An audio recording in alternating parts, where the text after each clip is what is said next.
Stonewall. We haven't forgotten. It's time for them to be reminded. Okay, this is something that needs to be talked about because I saw this and I saw other posts on the trans subreddit talking about Stonewall or like showing the protests and things. And I saw some people in comments who didn't know what this meant. So the US is erasing transgender knowledge and history as much as they can. Right now, government websites and resources are being censored and scrubbed of any mention of trans and transgender. And last week, the webpage for Stonewall was censored to remove any reference to trans and queer. And if you don't know the history of Stonewall Inn and how important transgender people are to Stonewall's history, let me give you a brief summary. So Stonewall Inn is a historic gay bar in Manhattan in New York City. And the Stonewall riots were a week of rioting and protesting in June of 1969 by the LGBTQIA+ community that became a major turning point in the gay and queer rights movement. So in the 60s in America, queer folk were criminalized all throughout the US. They were pushed out of society and public spaces.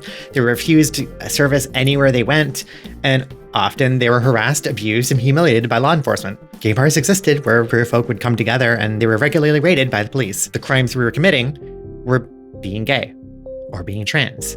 It was holding hands, kissing, dancing, and wearing and presenting in gender non-conforming ways. Many of the people targeted especially would be people suspected of cross-dressing, which you and I both know meant trans people. The police raid at Stonewall Inn wasn't the first police raid. It was a turning point when, after having endured this treatment for a long time up to this point, people pushed back. And two incredibly important people to this history and movement were two transgender women of color, a Black woman named Marsha P. Johnson and a Latina woman named Sylvia Rivera. They were on the front lines of fighting for our rights that week and for the rest of their lives. The point being, transgender people were always there. Trans folk were being targeted and harassed alongside all gay and queer folk. We were among those who stood up against the injustice and were fighting back. We were leading the fight in charge. And a year later, around the anniversary of those raids and the riots, the protesting and marching across multiple cities became what we celebrate today as Pride Parade.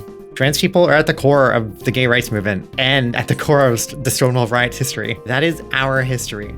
And our erasure at this scale can't be allowed to just happen, which is just why I wanted to say all this.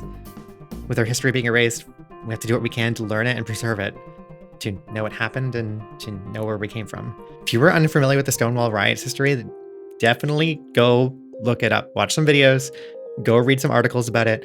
Go read articles about what's happening right now. There are many different levels that we can be all fighting back against all of this. Protesting is one of them, yes, but also just, again, making sure that we preserve all of this, preserve our history, and preserve each other.